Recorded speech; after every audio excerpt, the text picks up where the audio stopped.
You've seen him on YouTube, quoting Arabic, citing hadiths, and challenging Muslims like he's a scholar. But the real question is, where's God logic getting all this information? Who are his real teachers? Because the truth is, Christian apologists are building their arguments on borrowed ground. God Logic Apologetic claims to be a voice of truth and reason for Christianity. He critiques Islam, quotes Quranic verses, and sounds like an expert. But pause and ask, is this his own research? Or is he echoing someone else's voice? And if so, who's feeding him the script? In Islam, there's things like a pregnant mother who loses her child, right? That child will go to heaven. You looked at me funny. I did, because there's a hadith that doesn't guarantee even babies to go to heaven. So this is Sahih Muslim 2662. See, Aisha, the mother of the believers, said that Allah's messenger was called to lead a funeral prayer of a child of the Ansar. So this is Aisha speaking. Allah's messenger, there is happiness for this child who is a bird from the birds of paradise, for he committed no sin, nor has he reached the age where one can commit sin. This is what Muhammad responds with. He said, Aisha, peradventure, like, hold on, stop it. It may be otherwise, because God created for paradise those who are fit for it while they were yet in their father's loins, and created for hell those who are to go to him. He created them for hell while they were yet in their father's loins. So he's basically saying it's possible that this baby, this child who died, is going to hell because Allah created them for hell, even if they didn't do anything wrong. God Logic isn't the first. He's following the blueprint set by men like Sam Shamoun, Christian Prince, and David Wood, all infamous for attacking Islam. But here's the plot twist. Their knowledge didn't come from Christianity. It came from Muslim teachers they debated for years.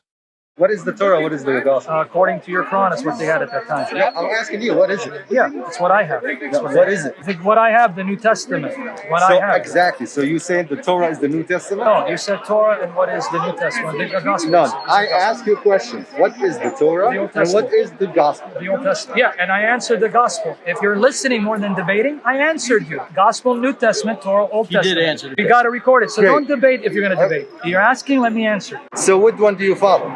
I follow the New Testament. What about the Old Jesus. Testament? I follow what Jesus tells me about the Old Testament. But your Bible has both of them, right? Yes. So how is that? Be very easy. Why? Want me to answer you, or are you arguing? I'm asking. Okay, be patient for the answer. Sure. Because the Old Testament points to Jesus. And Yeah. Jesus says, I now fulfill it, now follow me. That's what he says in my New Testament. So why are they in the same book? Because the Old Testament is a witness to Jesus. It's like asking you, Okay. how do you know Muhammad was sent by the God of Abraham? What evidence do you have? Okay.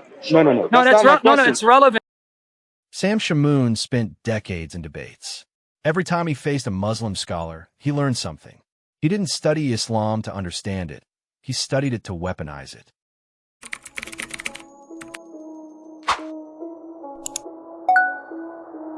The benefit of drinking the blessed urine of our holy prophet, and they claim they are what? They are monotheist.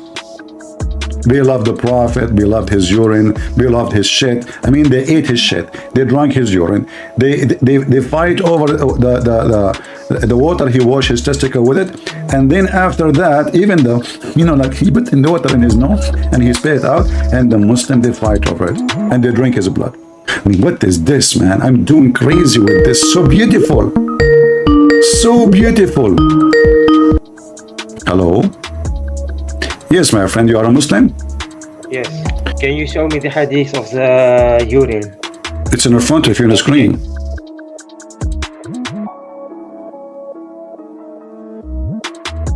Christian Prince? He quotes hadiths more than the Bible. His source? Muslim websites, scholars, and dawah speakers. People he mocks publicly but studies privately. Myth number 6. The Quran contains no contradictions. Just as Muslim preachers insist that Muhammad was perfect, they also insist that the Quran is perfect, completely free from contradiction.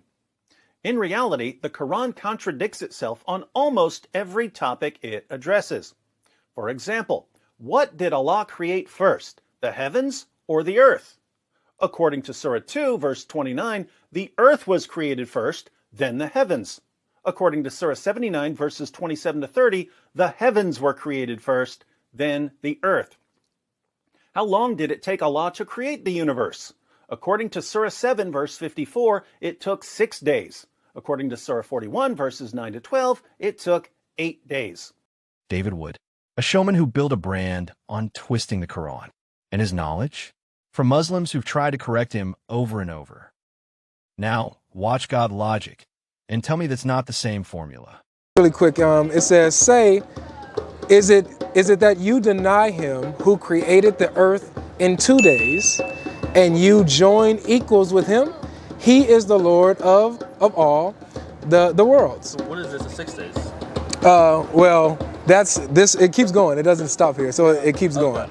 So that just gives it full. Put that back. Interesting. Yeah. So this is 2 days that he created the earth, right? Yeah. And then it goes on to say, he set on the earth mountains, standing firm high above it, and bestowed blessings on the earth, and measured therein all things to give them nourishment in the proportion in 4 days. So there's the 6.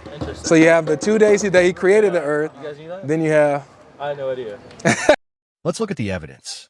God logic frequently enters Muslim rooms on Clubhouse, often listening more than debating. Sheikh Kareem, known for patiently refuting Christian polemics. Brother Ilyas, an ex-Christian who regularly corrects God logic's misuse of Quranic context. Ustad Mustafa, a deist who's unknowingly become a silent tutor to apologists who twist his words later. They correct his Arabic. They explain tafsir. They even break down hadith science. And then God logic turns around, takes that information, repackages it, and uses it to attack Islam. And I was part of a lot of different Facebook groups and all, like debate Facebook groups, Muslim and Christian debates and dialogues and stuff. Right. We've caught him using the very verses Muslims shared with him, but with twisted meanings and misleading conclusions. Coincidence? Or a strategy designed to look informed without genuine scholarship? According to Surah 2, verse 29, the earth was created first, then the heavens. Pay attention now, David. When we return to Surah Baqarah verse 29, we see the word thumma being used, a word that doesn't necessitate a sequential order in the Arabic language. In fact, the Quran itself demonstrates this point in a number of different verses, such as chapter 3, verse 111. Ooh. Pay attention now, Rumsey. Most English versions translate thumma as then and afterward in that same verse. But it looks like we're at odds here. So let's check the Arabic. When we check the Arabic, thumma is then. This is parsed in the Arabic corpus word for word. So Rumsey, why are you lying on here, man? In your efforts to try to save Allah again, you're just showing how terrible of a communicator he is. Stop making bad arguments. And this is why it matters. Viewers are fooled into thinking God logic is an authority on Islam. They believe he studied Islamic sources deeply. But in reality, he's parroting debates, mimicking Muslims, and repeating second-hand info from Christian copycats. So, who's really teaching God logic? It's not the Bible. It's not the church.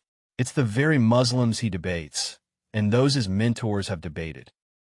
They insult Islam publicly, but rely on it privately. Don't be deceived by slick talk and borrowed quotes. If you want Islam, learn it from real Muslims. If you want truth, not distortion, stay right here on Truth Unveiled. YW checkmark subscribe. Like, share, join the unveiling. Because sometimes the ones trying hardest to discredit Islam are the ones learning from it the most.